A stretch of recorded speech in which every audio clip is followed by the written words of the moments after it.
Alors, une conséquence de l'exercice 49. L'exercice 49, on était dans des cubes et on a vu que les équations de deux plans en particulier, c'est les deux premiers, l'équation du plan GFC qui donne x égale à 0 et l'équation du plan DGH qui donne y est égal à 0. Ce sont des plans de base du repère. Si on regarde bien, ici, on a notre repère qui est là.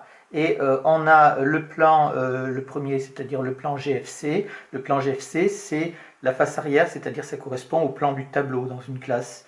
Et si je prends le plan DGH, le plan DGH, c'est celui qui est sur le côté ici des cubes, ça correspond donc au plan de la fenêtre dans les classes.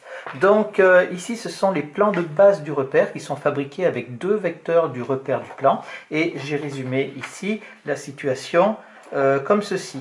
Donc vous avez ici la conséquence de cet exercice-là, c'est l'équation des plans de base du repère. Donc on commence par le vecteur IJK qui fait notre repère, qui est toujours comme ça, on le prend toujours comme ça. Là j'ai symbolisé le plan OIJ qui correspond au plancher. Et quand le plan OIJ correspond au plancher, on va avoir pour équation Z est égal à 0. Parce que ici, un vecteur normal à ce plan, c'est le vecteur k, d'accord, qui a pour coordonnées 0, 0, 1, et donc on va avoir que des z dans l'équation, et égal à 0, parce que le point O fait partie de ce plan-là. Le deuxième plan, c'est celui-là, c'est celui de la fenêtre, c'est donc le plan OIK, et donc le plan OIK, il va avoir un vecteur normal, c'est le vecteur J, il va donc avoir pour équation y est égal à 0. Et enfin, le dernier, c'est le plan OJK, ici, qui est le plan du tableau, et il va avoir pour équation, ici un vecteur normal de ce plan-là, c'est le vecteur I, il va donc avoir pour équation x égale 0.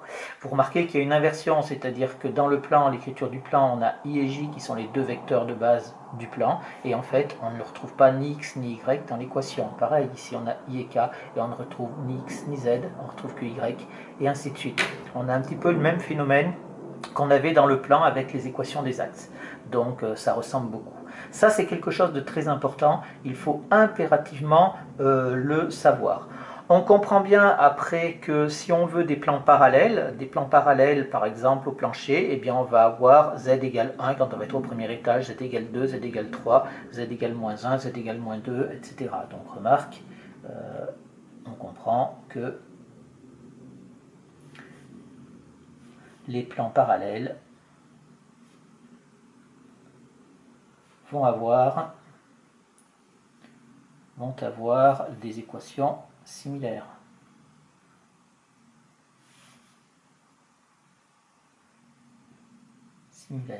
D'accord. Ainsi, pour les plans, exemple, pour les plans parallèles au plancher,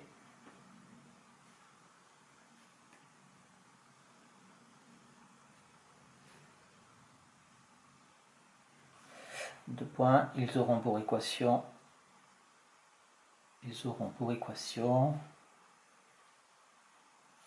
des équations, étant donné que c'est z égale 0, hein, ça nous fait donc z égale k, avec k qui appartient à r. Z égale 1, 2, moins 1, moins 2, etc. etc. Exceptionnellement, pour ces plans-là, on ne met pas z moins k est égal à 0. Hein, on le fait passer comme ça, c'est-à-dire que tous les points de ce plan-là ont la même cote, en fait, puisque z c'est la cote, x c'est l'abscisse, y c'est l'ordonnée, z c'est la cote. Et donc, ils ont tous la même cote, donc c'est vraiment ce qui va caractériser les points de ces plans-là.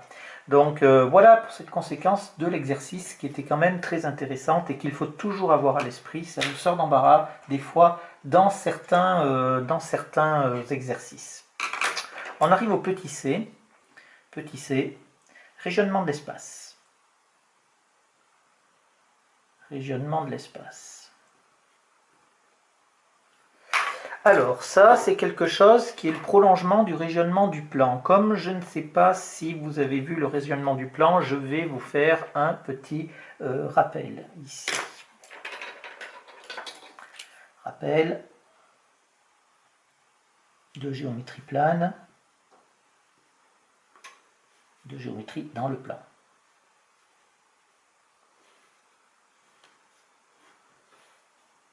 D'accord. Donc une droite d'équation y égale ax plus b, des limites, 3 zones du plan OIJ, hein, bien sûr. Alors ici, je vais faire le dessin. J'ai donc mon repère.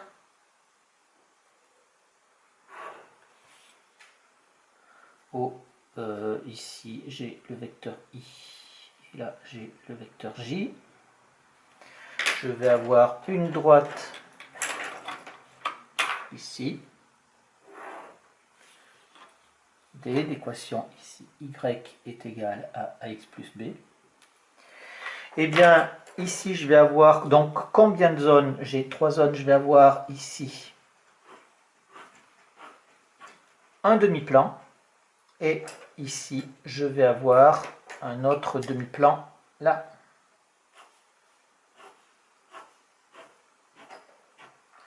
Donc là, ça, c'est ce qu'on va avoir. Donc, je vais le mettre là. Ça, c'est le demi-plan supérieur. Alors, attention, un demi-plan supérieur qu'il est caractérisé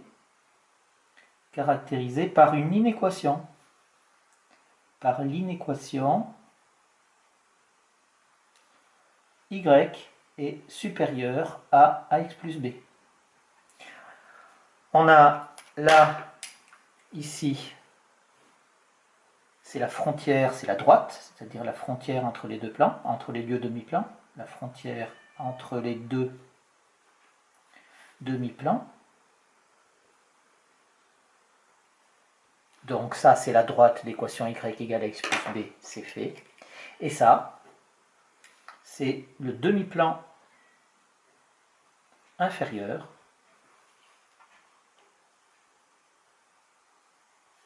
d'inéquation caractérisée par l'inéquation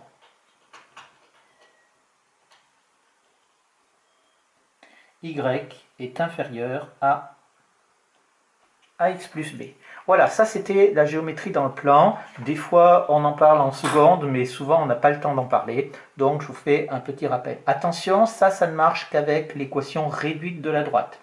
Si on n'a pas l'équation réduite, alors ça ne fonctionne pas.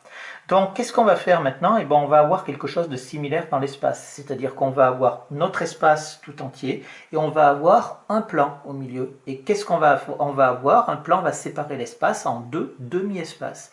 Donc le plan sera la frontière entre les deux demi-espaces. Alors on n'aura pas la notion de demi-espace supérieur ou inférieur parce que c'est beaucoup plus complexe quand on a 3 dimensions. On dira juste qu'il y a 2 demi-espaces. Donc ici, on va dire de la même façon,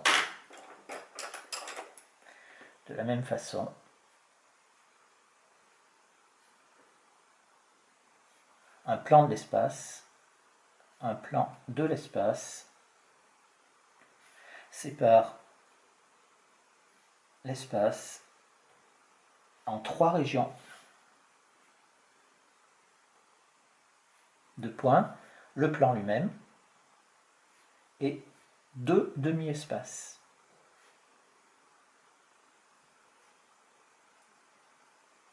Chacun des demi-espaces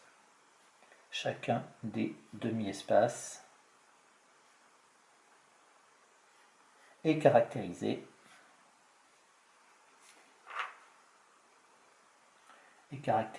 par une inéquation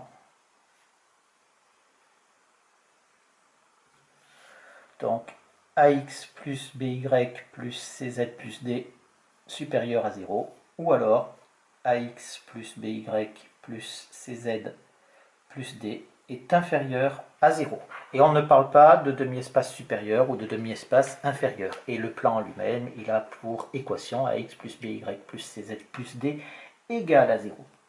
Donc voilà ici pour le régionnement de l'espace par un plan. Donc c'est quelque chose qui est visuel, ça ne pose pas de trop de problèmes. On arrive au petit d qui va être un petit peu plus important. Petit d, le plan médiateur.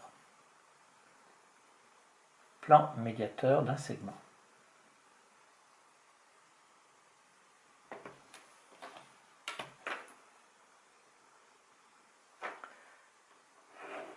Alors, le plan médiateur d'un segment, eh bien, c'est quelque chose, c'est l'équivalent de la notion de médiatrice dans le plan.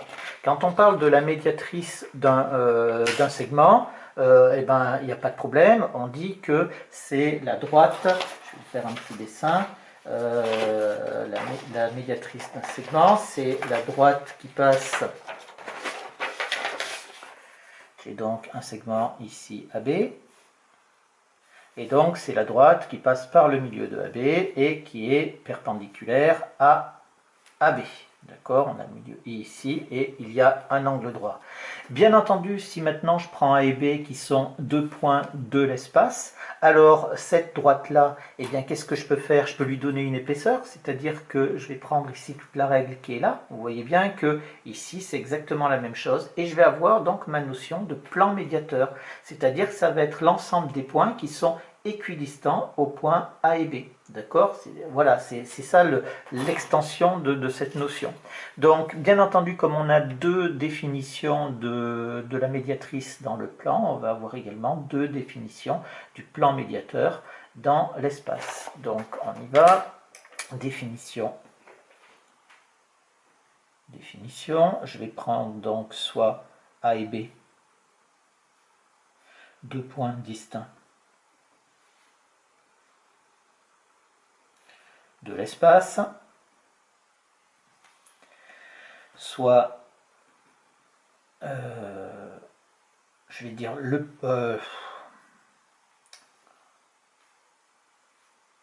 alors je vais dire je vais pas dire soit, je vais dire le plan médiateur de AB, le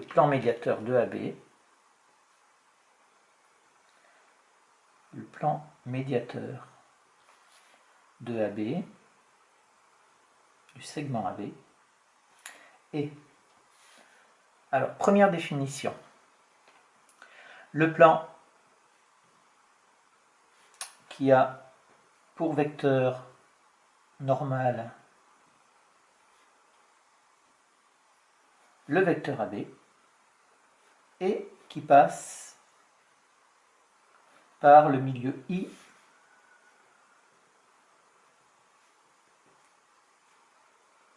de AB. Ça, c'est la même chose que la définition de la médiatrice. La médiatrice, elle passe par le milieu et elle est perpendiculaire. Eh bien, le plan médiateur, c'est pareil, il passe par le milieu et il est perpendiculaire. Donc, ça veut dire que s'il est perpendiculaire, le vecteur AB va être un vecteur normal du plan. Et deuxièmement, c'est l'ensemble des points de l'espace, équidistants aux points A et B.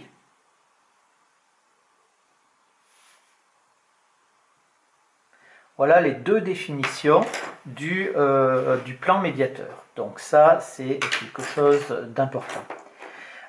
Ici, dernière chose qui est importante, c'est que pour arriver à déterminer son équation au plan médiateur, donc il va falloir utiliser l'une ou l'autre des équations.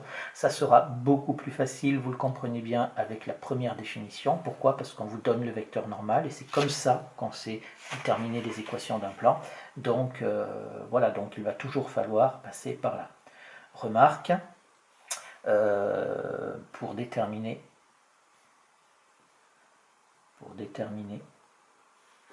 l'équation du plan médiateur,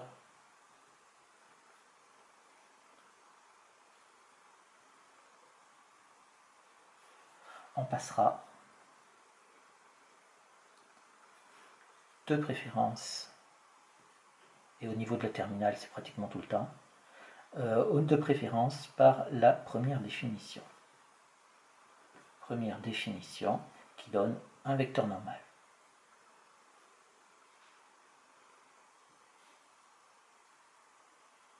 Alors on va faire un exemple, vous allez comprendre tout de suite. Exercice type.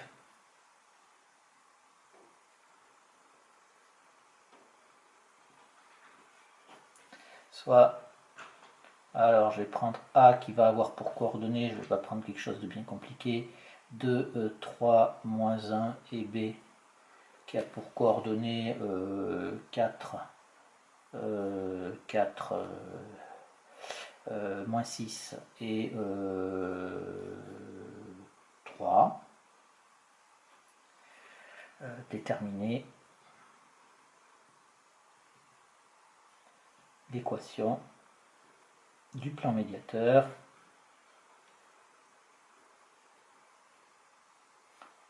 de AB. Bon, très facile.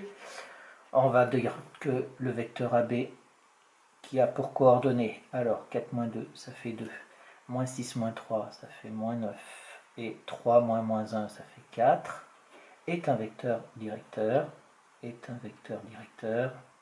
vecteur normal, pardon, est un vecteur normal au plan médiateur. Je vais l'appeler pi.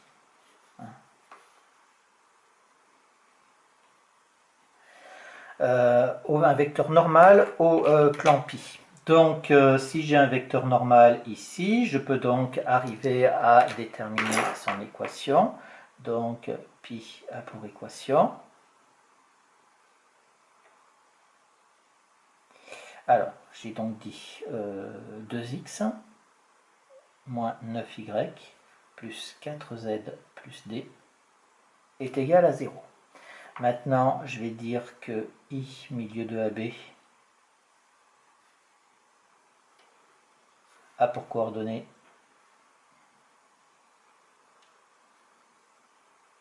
eh bien c'est toujours pareil, hein.